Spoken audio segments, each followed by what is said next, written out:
안녕하십니까? 숨은 역사를 다양한 시선으로 해석하는 끄스입니다. 이번 편부터는 본격적으로 훈족과 한민족 친연성에 대해 설명하겠습니다. 흉노가 중국과의 전투에서 패배하여 4차에 걸쳐 서천했다는 것은 잘 알려져 있지만 그들이 한민족과 친연성이 있다는 말은 그 누구도 쉽게 믿지 못할 것입니다. 저도 그동안 이런 반응과 다르지 않았습니다.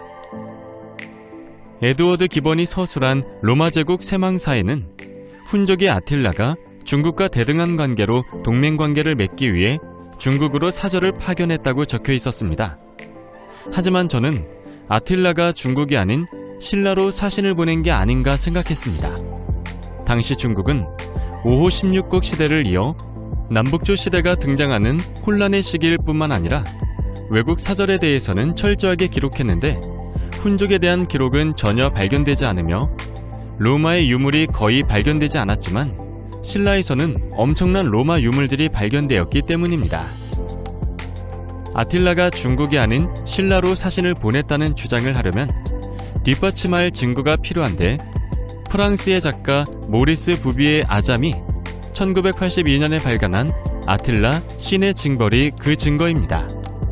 그가 책 속에 삽입한 지도에는 훈족이 코레, 즉 한국으로부터 출발했다고 그려져 있었습니다. 한국에서도 아틸라에 대한 자료를 발견할 수 있었습니다.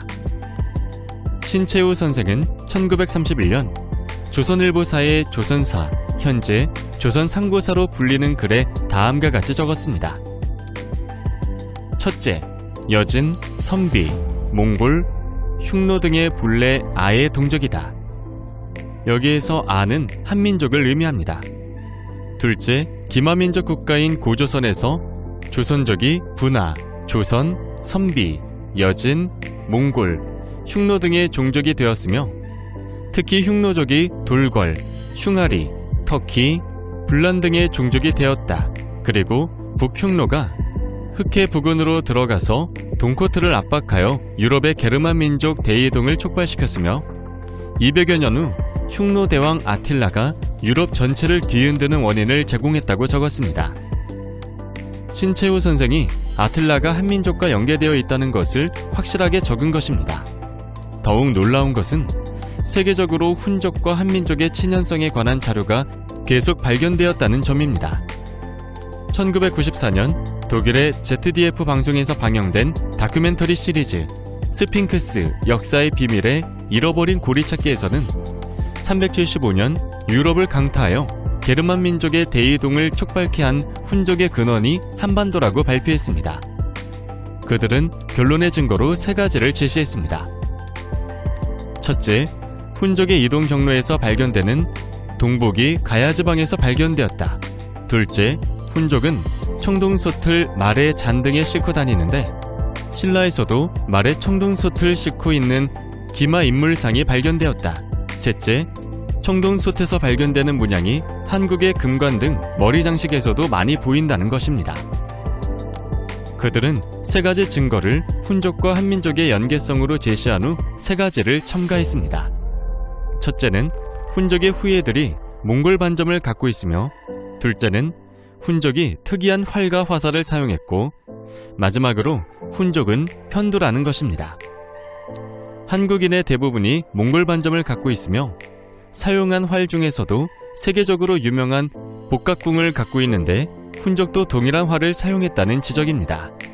더불어 편두는 현대인들에게는 잘 알려져 있지 않지만 고대 한국에서는 매우 잘 알려진 것인데 이들의 지적이 과연 옳은 것인지 조목조목 살펴보겠습니다.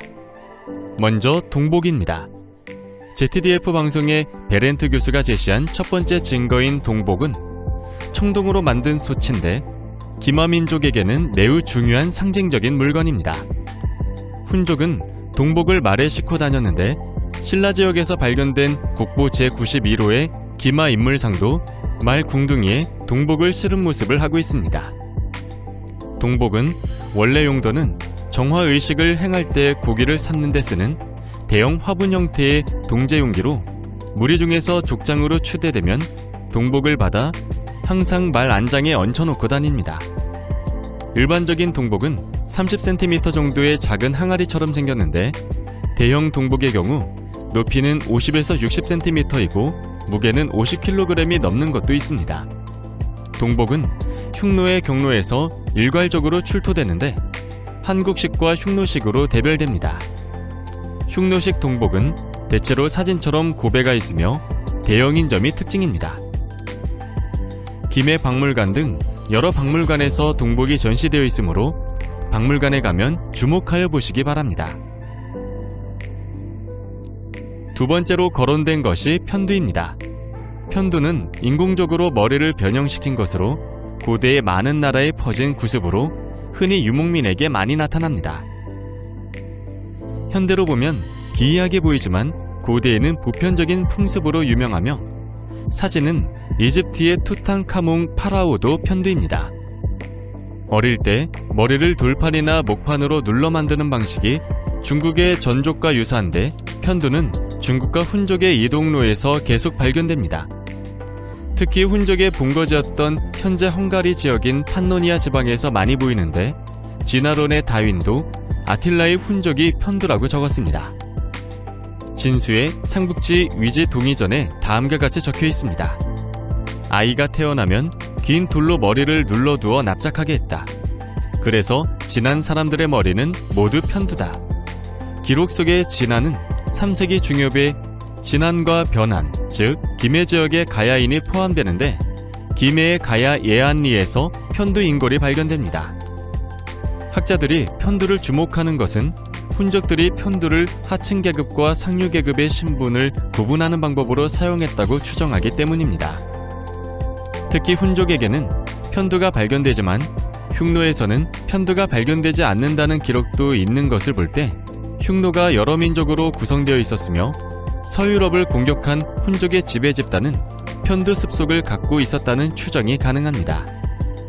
특히 국보 91호로 한국을 대표하는 기마 인물상 토기의 주인공도 편두인데 모자가 매우 작다는 것을 주의해 보시기 바랍니다. 이는 매우 중요한 미스터리를 풀어줍니다. 금관의 크기는 한국인으로 볼 때 대체로 12살 정도의 어린아이 머리 크기인데 신라 왕 중 12살 미만으로 사망한 경우가 없습니다. 이 문제는 신라의 왕이 편두라면 가능한데 바로 그 증거가 발견되었습니다. 봉암사 지증대사비에 버풍왕이 편두라는 기록이 있습니다. 한마디로 금관의 주인공이 편두라면 크기가 작은 금관을 사용할 수 있다는 뜻입니다. 유럽 학자들이 훈족과 한민족의 친연성을 동복, 편두, 각궁으로 들었지만 이외에도 많은 점에서 친연성을 보입니다. 무덤 매장 풍습은 오랜 기간 동안 완고하게 변하지 않으므로 민족 고유의 전통으로 인식됩니다. 이는 민족 집단의 공동 참여로 축조되므로 무덤을 만든 민족의 유사성이 확연히 구분되기 때문입니다. 동이족이 다른 민족과 결정적인 차별성을 갖고 있다고 주장하는 것은 적석총 등 돌무덤입니다.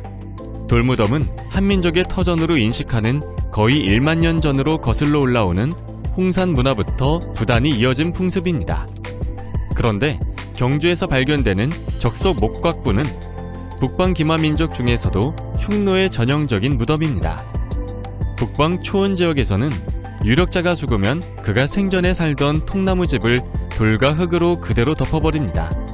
그래서 스텝 지역의 적석 목각분을 파보면 난방시설의 흔적도 남아있고 심지어 창문도 발견됩니다. 적석 목각분은 경주 시내 곳곳에서 쉽게 찾아볼 수 있는데 그 대표적인 곳이 유네스코 세계유산으로 지정된 황남동의 대릉원입니다. 적석 목각분은 4에서 6세기경 6대에 걸친 마립관 시대에만 나타나는데 이를 만든 신라 김씨 왕족의 뿌리가 대초원지대의 흉노와 연계된 기마민족이라는 것을 증빙합니다. 한국에서는 적석 목각분이라고 부르지만 아시아 카자흐스탄의 여러 지역에서는 스키타이, 알타이의 쿠르간 또는 쿠르간으로 줄여서 부릅니다. 쿠르간의 크기는 지름이 30에서 100m로 거의 신라 고분 규모에 가깝습니다. 특히 지상에 목곽을 만들고 그 안에 목관을 놓고 주위에 돌을 채우고 다시 목곽을 돌로 빈틈없이 덮고 그 위에 봉토를 올리는 방식으로 신라의 적석 목각분과 유사합니다. 훈족이 적성 목각분과 같은 쿠르간을 사용했다는 것은 훈족과 한민족이 친밀한 연계가 있다는 것을 단적으로 보여줍니다. 그런데 흉노 등 북방 기마 민족이 만든 쿠르간을 보면 돌이 많지 않은 지역에 위치한 것을 볼 수 있습니다. 이는 돌이 없는 지역에서 장사를 지내야 한다면 돌을 부의금으로 갖고 가기 때문입니다. 어린이들은 조그마한 돌을 들고 가겠지만 부자는 마차로 돌을 갖고 갔다고 합니다. 또한 현재 중국은 돌로 무덤을 만들지 않고 화장을 기본 장례법으로 하는데 홍산 지역을 가면 화장한 무덤 위에 돌을 올려놓은 모습을 볼 수 있습니다. 이들이 동이 계열임을 알리고 있는 거죠. 한무제의 경우 퇴토 성릉으로 평지에 흙을 산처럼 쌓아 무덤을 만들었고, 당건릉, 즉 측천 무후릉은 인산 위릉으로 산에 구멍을 뚫고 그 속을 무덤으로 만든 것입니다. 한마디로 중국의 화하족과 한국의 동이족이 결정적으로 다른 풍습으로 장사를 지냈다는 것으로 동이족은 돌로 무덤을 만들고 중국은 돌을 전혀 사용하지 않았다는 것을 다시 한번 확인할 수 있습니다. 참고적으로 근래 진시황제의 무덤을 과학적으로 분석한 결과 매우 놀라운 사실이 발견되었습니다. 진시황릉 내부를 촬영한 결과 4개의 피라미드가 발견된 것입니다.